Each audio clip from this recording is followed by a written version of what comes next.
की जय। श्री कृष्ण कन्हैया लाल की जय। हनुमान जी महाराज की जय। अर्थ पंचदशवां अध्याय चित्रकेतु को अंगरा और नारद जी का उपदेश। उच्चत मृत्य को पांते पतितम मृत्य कोपमं शोक विभूतम राजनम बोधयन्तो सद्भक्ति। श्री सुखदेव जी कहते हैं, परीक्षित राजा चित्रकेतु शोकग्रस्त होकर मुर्दे के समान अपने मृत पुत्र के पास ही पड़े हुए थे।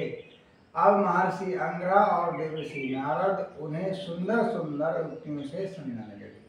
उन्होंने कहा, राजेंद्र, जिसके लिए तुम इतना शोक कर रहे हो वो बालक इस जन्म और पहले के जन्मों में तुम्हारा कौन था, उसके तुम कौन थे, और अगले जन्म में भी उसके साथ तुम्हारा क्या संबंध रहेगा।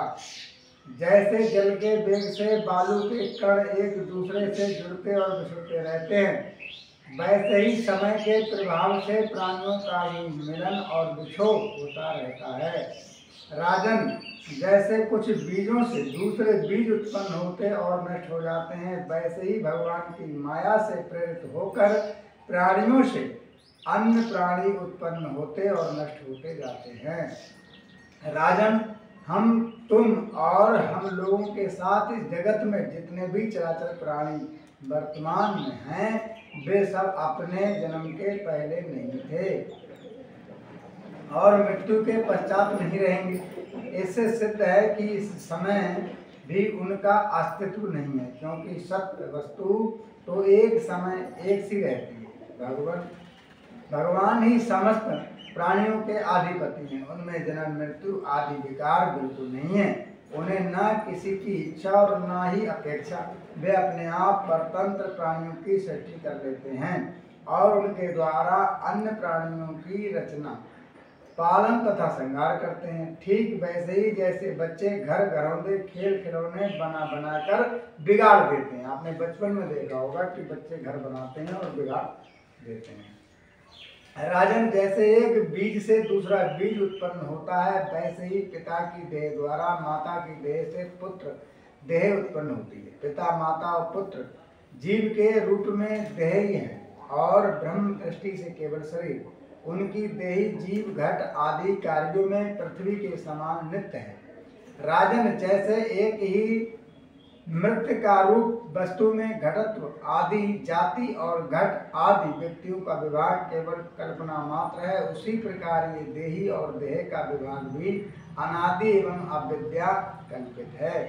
श्री सुखदेव जी कहते हैं, राजन परीक्षित, जब महर्षि अंगरा और देवर्षि नारद ने इस प्रकार राजा चित्रकेतु को समझाया, तब उन्होंने कुछ धीरज धर के शोक से मुरझाए हुए मुख को हाथों से पोंछा और उनसे कहा। राजा चित्रकेतु बोले, आप दोनों परम ज्ञानवान और महान से भी महान जान पड़ते हैं तथा अपने को अवधूत वेश में छिपाकर यहाँ आए हैं। कृपा करके बतलाइए, आप लोग कौन हैं। मैं जानता हूँ कि बहुत से भगवान के प्यारे ब्रह्मवेत्ता जैसे विशेषज्ञ प्राणियों को उपदेश करने के लिए उन्मत्त का सा वेश बनाकर पृथ्वी पर स्वच्छंद विचरण करते रहते हैं। सनत कुमार, नारद, ऋषभ, अंगरा, देवल, असित, आपांतरमत, व्यास, मार्कंडेय, गौतम, वशिष्ठ, भगवान परशुराम, कपिल देव, सुखदेव, दुर्वासा, याज्ञवल, जातुकर्ण, अरुण, रोमस, चैवन, दत्तात्रेय, आसुरी, पतंजलि, वेदशिरा, बौद्धमुनि, पंचशिरा, हिरण्यभाग, कौशल, श्रुतदेव और ऋतुध्वज, ये सब तथा दूसरे सिद्धेश्वर मुनि ऋषि ज्ञान दान करने के लिए पृथ्वी पर विचरते रहते हैं। हे स्वामियों, मैं विषय भोगों में फंसा हुआ मूल बुद्धि ग्राम पशु हूँ और अज्ञान के घोर अंधकार में डूबा हुआ हूँ। आप लोग मुझे ज्ञान की ज्योति से प्रकाश के केंद्र में लाइए। महर्षि अंगरा ने कहा, राजन, जिस समय तुम पुत्र के लिए बहुत लालायित थे, तब मैंने ही तुम्हें पुत्र दिया था।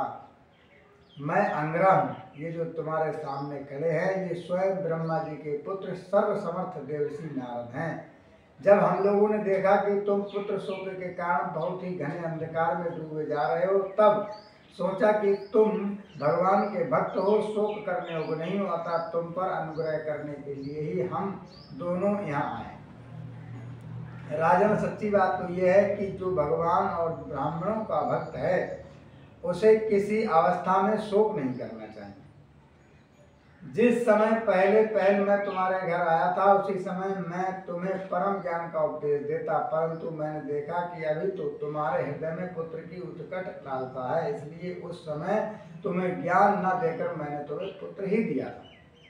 अब तुम स्वयं अनुभव कर रहे हो कि पुत्रवानों को कितना दुख होता है।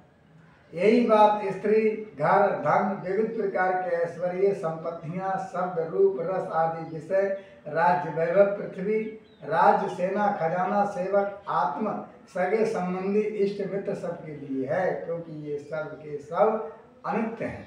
सूर, शेर, अतएव ये सभी शोक, मोह, भय और दुख के कारण है, मन के खेल खिलौने हैं, सर्वथा कल्पित और मिथ्या हैं, क्योंकि ये ना तो होने पर भी दिखाई पड़ रहे हैं और यही कारण है कि ये एक क्षण देखने पर भी दूसरे क्षण लुप्त हो जाते हैं। ये गंधर्व नगर, स्वप्न, जादू और मनोरथ की वस्तुओं के समान सर्वदा असत्य है। जो लोग कर्म वासनाओं से प्रेरित होकर विषयों का चिंतन करते रहते हैं, उन्हीं का मन अनेक प्रकार के कर्मों की सृष्टि करता है। जीवात्मा का ये देह जो पंचभूत ज्ञानेंद्रिय और कर्मेंद्रियों का संघात है, जीव को विविध प्रकार के क्लेश और संताप देने वाले यही कहे जाते हैं। बात बिल्कुल सत्य है। जो जितना ज्यादा होगा उसी में उसे दुख भी होगा। इसलिए तुम अपने मन को विषय में भटकने से रोककर शांत करो, स्वस्थ करो और फिर उस मन के द्वारा अपने वास्तविक स्वरूप का विचार करो तथा इस द्वैत भ्रम में नित्यवत की वृद्धि छोड़कर परम शांति स्वरूप परमात्मा में स्थित हो जाओ। देवऋषि नारद ने कहा, राजन, तुम एकाग्र चित्त से मुझसे ये मंत्र उपनिषद ग्रहण करो। इसे धारण करने से 7 रात में ही तुम्हें भगवान शंकरषण का दर्शन होगा।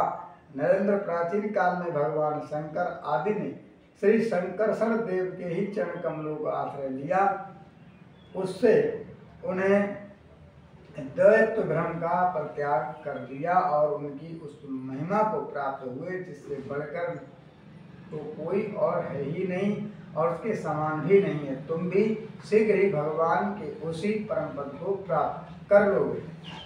अब यहाँ पर लिखा था, अनित्य होने के कारण शरीर असत और शरीर सत्य होने के कारण उनके भिन्न भिन्न अभिमान भी असत्य ही है। त्रिकाल बाधित सत्य तो एकमात्र परमात्मा ही है, अतः शोक करना किसी प्रकार भी उचित नहीं होता है, किसी का शोक नहीं करना चाहिए।